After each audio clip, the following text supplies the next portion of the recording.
গল্পের শুরুতে তোমাদের ফোনে কত পার্সেন্ট চার্জ আছে কমেন্টে জানিও। যার সাথে চার্জ মিলে যাবে আজ থেকে সে তোমার বন্ধু হয়ে যাবে। আজকের গল্পটি খুবই ইন্টারেস্টিং হতে যাচ্ছে, তুমি যদি না শুনো তাহলে মিস করবে। আর কথা না বাড়িয়ে চলো গল্পটি শুরু করি। রিয়া নামের একটা মেয়ে নতুন একটা অ্যাপার্টমেন্টে উঠলো। বিল্ডিংটা একটু উঁচু, 12 তলা পর্যন্ত সবাই থাকে, কিন্তু অদ্ভুত ব্যাপার হলো লিফটে 13 তলা নেই। বোতামগুলোতে লেখা 1 2 3 12, তারপর সরাসরি 14। রিয়া এটা দেখে একটু অবাক হলেও গুরুত্ব দিল না। এক রাতে ঘড়িতে তখন 2টা 58 মিনিট। রিয়া বাসায় ফিরছে, পুরো বিল্ডিংটা নির্জন। সে লিফটে ঢুকে 8 তলার বোতাম চাপলো। লিফট উঠতে শুরু করলো। 2 3 4 তলা। হঠাৎ লাইট একবার ঝিকমিক করলো, তারপরে লিফটটা থেমে গেল 13 তলায়। কিন্তু সেখানে তো কোনো 13 তলা থাকার কথা না। দরজা ধীরে ধীরে খুললো। বাইরে পুরো অন্ধকার, কোনো লাইটই নেই, কোনো শব্দও নেই। হঠাৎ অন্ধকার থেকে একটা মেয়ের কণ্ঠ শোনা যাচ্ছে, তুমি কি আমাকে নিচে নিয়ে যাবে?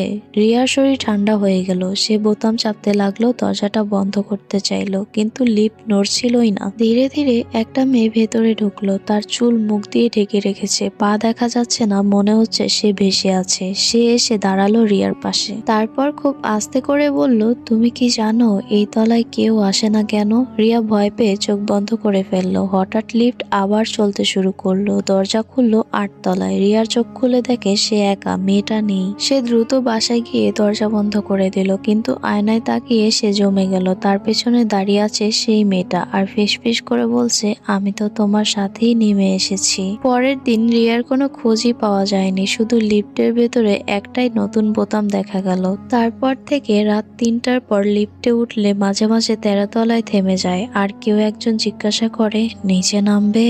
গল্পটি ভালো লাগলে বেশি বেশি করে লাইক কমেন্ট শেয়ার করতে ভুলো না কিন্তু।